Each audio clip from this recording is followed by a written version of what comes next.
Good afternoon, ladies and gentlemen, boys and girls. My name is John Davis. I have recited the MLK speeches for over 40 years. On behalf of Kalamazoo Public Library, Powell, and Eastwood branches, we thank you for joining us today in the year of 2021 to celebrate the birthday of our beloved leader, Dr. M.L. King, Jr. On January 15, 1929, a baby boy was born to the Reverend Martin Luther King and Alberta Williams King. Dr. King's name was originally Michael, but was later changed to Martin. Like many of the youth around him, Dr. King did everyday fun types of things. One of the things that he did was played sports. In addition to playing sports, he was also a little bit of a dancer, as he did a dance called the Jitterbug back in the day. And he was also known as a jokester among his peers.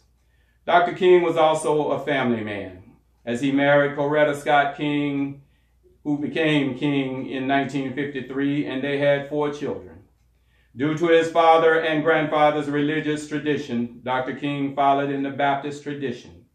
At the age of 15, Dr. King enrolled in Morehouse College, graduating and obtaining his bachelor's degree. He attended Crozer Theological Seminary and also graduated from Boston Theological Seminary, where he earned his degree in theology. Dr. King wanted to become a lawyer initially, but because of his spiritual environment, it led him to become a minister. As a result, he was called to become pastor at Ebenezer Baptist Church in Montgomery, Alabama. That was his first job. The events of the Montgomery bus boycott activated Dr. King's activism as he accepted the role of being spokesman for the MIA, Montgomery Improvement Association, following the Rosa Parks arrest. The bus boycott lasted for 281 days and in the end was successful. From there, his tenure as a civil rights leader was cast. Dr. King gave a lot of speeches, one of the most famous being the I Have a Dream speech. But there were some speeches that he gave along the way that also were very powerful. This one, he spoke to a group of high school students in Philadelphia, Pennsylvania. And as he spoke to those students, he said, I want to ask you a question, and that is, what is in your life's blueprint? That was the title of the speech. He said, this is the most important and crucial period of your lives, for what you do now and what you decide now at this age may well determine which way you go in life. And I want to suggest some of the things that you should be about in your life's blueprint. Number 1, principle of somebodyness you must adopt, because number 1, it should be so because you must have a deep belief in your own dignity. Your own self-worth and your own somebodyness is important. Don't allow anybody to make you feel that you are nobody. Always feel that you count. Always feel that you have self-worth. And always feel that your life has ultimate significance. Now that means you should not be ashamed of your color. Young people, you must know that it is very unfortunate that in so many instances in our society has placed a stigma on the Negro's color. You know, there are some Negroes who are ashamed of themselves. Don't be ashamed of your color. Don't be ashamed of your biological features. Somehow you must be able to say in your own lives and really believe it. I am black, but I am beautiful. And believe that in your heart. And therefore you need not be lured into purchasing cosmetics that are advertised to make your skin lighter. Neither do you need to proceed or process your hair to make it appear straight. I have good hair, and it is as good as anybody else's in the world. And we've got to believe that. Number 2, determination to achieve excellence. Secondly, in your life's blueprint, you must have the basic principle, the determination to achieve excellence in your various fields of endeavor. You are going to be deciding as the days and the years unfold what you will do with your life and in your life, what your life's work will be. And once you discover what it will be, set out to do it and to do it well. And I say to you, my young friends, that doors are opening to each of you. Doors of opportunity are opening that were not open to your fathers and your mothers. And the great challenge facing you is to be ready to enter these doors as they become open. Ralph Waldo Emerson, the great essayist, said in a lecture back in 1871 that if a man can write a better book, or preach a better sermon, or make a better mousetrap than his neighbor, then even if he builds the house in the woods, the world will make a beaten path to his door. But I urge you, in spite of your economic plight, in spite of the situation that you are forced to live in so often with intolerable conditions, I urge you to stay in school.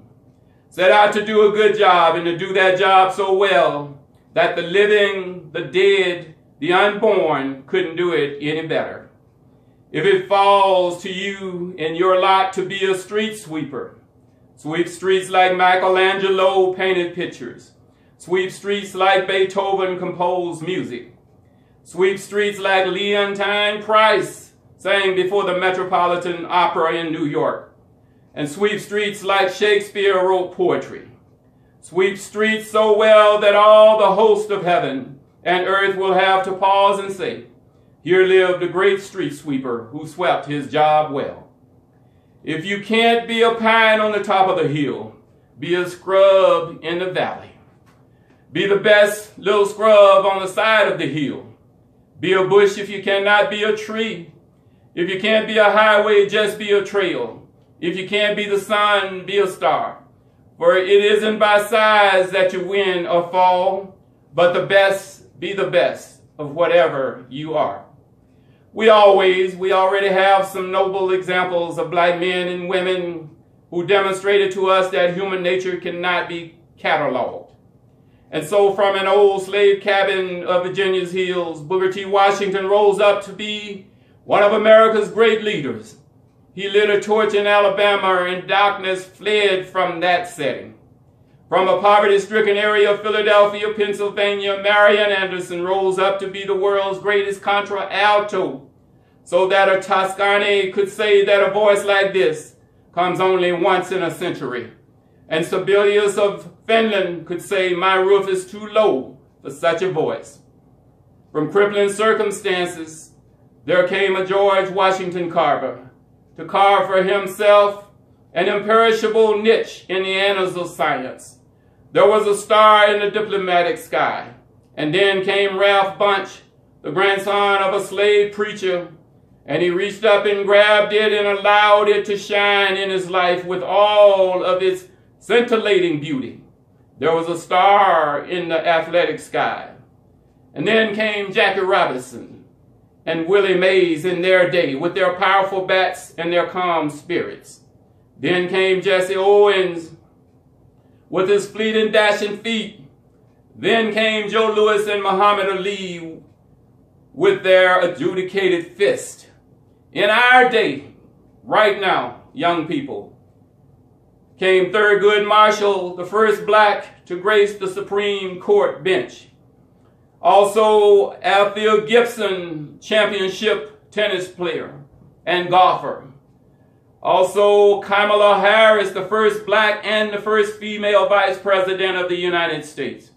And last but not least, we must also pay tribute in paying to Dr. King, who paved the way. Barack Obama, the first black president of the United States of America. And finally, in your life's blueprint must be commitment to the eternal principles of beauty, love, and justice. Don't allow anybody to pull you so low as to make you hate them. Don't allow anybody to cause you to lose your self-respect to the point that you do not struggle for justice. However young you are, you have a responsibility to seek to make your nations better in which to live. You have a responsibility to seek to make life better for everybody. And so you must be involved in the struggle for freedom and justice. Now, in this struggle for freedom and justice, there are many constructive things that we can all do and that we all must do. And we must not give ourselves to those things which will not solve our problems. But I believe as we struggle with these problems, We've got to struggle with them using a method that can be militant, but at the same time does not destroy life or property. And so our slogan must not be burn, baby, burn. It must be build, baby, build. Organize, baby, organize. Yes, our slogans must be learn, baby, learn, so that we can earn, baby, earn.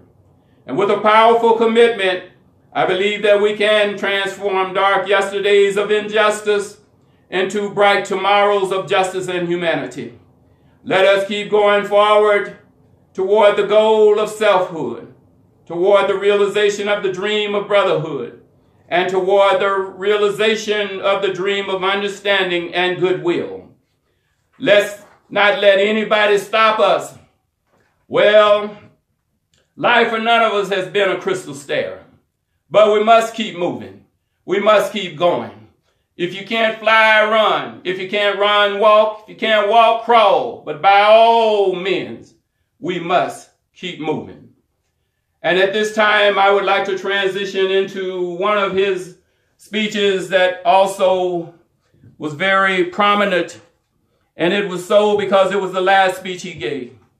Just before his death, the night before, he was in Memphis, Tennessee, leading a struggle for garbage workers, for equal rights and equal pay and equal opportunity for those workers. And he was tired because he had been traveling all over the country and was trying to get some rest. But the people kept chanting, "We want King." And so Dr. King, being the type of activist and the type of sane and service person he was, got out of his bed. And it's amazing the words that he uttered. And I just want to give you a small taste of them. And this is called "I've Been to the Mountaintop." You know, several years ago, I was in New York City, autographing the first book that I had written. As I was autographing books, a black woman walked up to me and said, "Are you Martin Luther King?" I was looking down writing, and I said, "Yes." Next thing I knew, I felt something on my chest. I had been stabbed by this demented woman. They rushed me to Harlem Hospital, and as I lay there on the operating table, it came out in the New York Times the next day that if I had merely sneezed, I would have died. And so I'm happy that I didn't sneeze, because if I had sneezed, I wouldn't have been around here in 1960, when Negroes all over the South started sitting in at lunch counters. And as they were sitting in, they were really standing up in the best in the American dream, taking this whole nation back to those great walls that were dug deep by the founding fathers in the Declaration of Independence and the Constitution. If I had sneezed, I wouldn't have been around here in 1961, when Negroes down in Albany, Georgia, decided to straighten their backs up. And whenever men and women straighten their backs up, they're going somewhere, because a man cannot ride your back unless it is bit. If I had sneezed, said I wouldn't have been around here later that year to see Negroes down in Birmingham, Alabama, arouse the conscience of this nation and bring into being the Civil Rights Bill. If I had sneezed, said I wouldn't have been in Washington, D.C. in 1963 to try and tell America about a dream that I had had. If I had sneezed, said I wouldn't have been down in Selma to see the great movement there. No, said it doesn't matter now. You know, as we got started on the plane, there were 6 of us. Pilot came over the public address system and he said, "We're sorry for the delay, but we have Dr. Martin Luther King Jr. on the plane. And to be sure that everything was safe, we've had the plane protected and guarded all night." And then we got into Memphis, and some began to talk about the threats that were out about what would happen to me from some of our sick white brothers. Well, I don't know what will happen now. We've got some difficult days ahead, but it really doesn't matter with me now, because I've been to the mountaintop. And I don't mind, like anybody, I would like to live a long life. Longevity has its place, but I'm not concerned about that now. I just want to do God's will, and He's allowed me to go up on the mountain, and I've looked over, and I've seen the promised land. I may not get there with you, But I want you to know tonight that we as a people will get to the promised land. Thank you.